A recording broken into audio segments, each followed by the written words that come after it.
Assalamualaikum warahmatullahi wabarakatuh. Nama saya Alfatan Dani Pradana dan saya resah karena kasus COVID-19 di Indonesia tak kunjung selesai.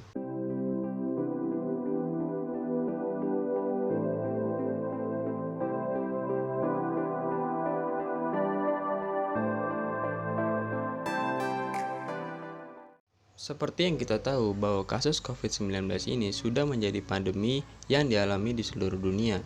Sudah semenjak awal tahun 2020, virus ini menyebar mulai dari seluruh dunia khususnya di Indonesia. Namun mengapa di Indonesia sendiri kasus COVID-19 belum kunjung membaik? Sudah banyak negara di luar sana yang telah menyelesaikan kasus COVID-19 di negara mereka sendiri, sehingga mereka dapat beraktivitas seperti biasanya kembali dalam fase new normal. Ya, meskipun banyak kasus-kasus baru lagi, namun setidaknya mereka telah menyelesaikan atau mengalami penurunan kasus pasien yang terjangkit COVID-19 di negaranya. Contohnya seperti Korea Selatan, Taiwan, dan juga lain-lainnya. Sedangkan di Indonesia sendiri, bahkan kasus COVID-19 masih terus mengalami kenaikan dan bahkan belum mencapai puncak. Ternyata ada beberapa fakta yang menyebabkan hal itu dapat terjadi di Indonesia. Fakta yang pertama adalah masih kurangnya kepedulian masyarakat Indonesia terhadap kasus COVID-19 ini. Seperti yang kita tahu, sudah sebagian besar orang menggunakan masker dan menjaga kebersihan mereka masing-masing. Tapi ternyata masih banyak atau sebagian besar lainnya masih tidak peduli dengan kesehatan mereka masing-masing, bahkan tidak menggunakan masker sama sekali. Fakta yang kedua adalah kurang tegasnya peraturan pemerintah.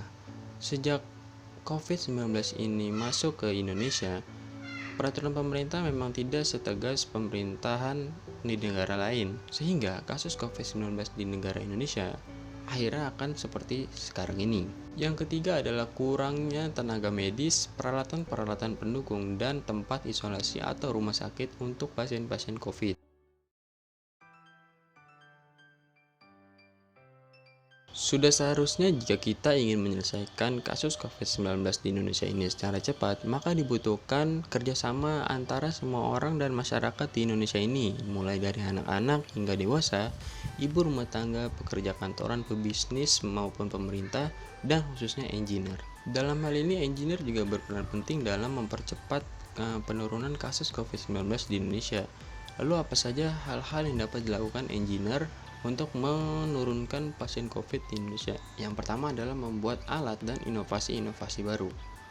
Seperti contohnya yaitu mungkin engineer di Indonesia dapat membuat alat deteksi dini pasien COVID, atau membuat masker yang penuh inovasi, atau pelindung wajah, atau disinfektan, atau pembunuh virus corona di udara, dan lain-lainnya. Kemudian yang kedua adalah membuat alat-alat pendukung untuk pasien COVID-19. Contohnya seperti yang telah dibuat oleh mahasiswa UB dengan bantuan dosen juga, yaitu ventilator dan lain-lain. Dan yang ketiga, engineer di Indonesia mungkin dapat berkolaborasi dan bergabung untuk menciptakan beberapa rumah sakit atau tempat isolasi di daerah secara cepat yang dilakukan seperti di negara Tiongkok. Mungkin itu saja yang dapat saya sampaikan pada kesempatan kali ini. Kurang lebihnya mohon maaf dari saya Fatan, pamit undur diri. Wassalamualaikum warahmatullahi wabarakatuh.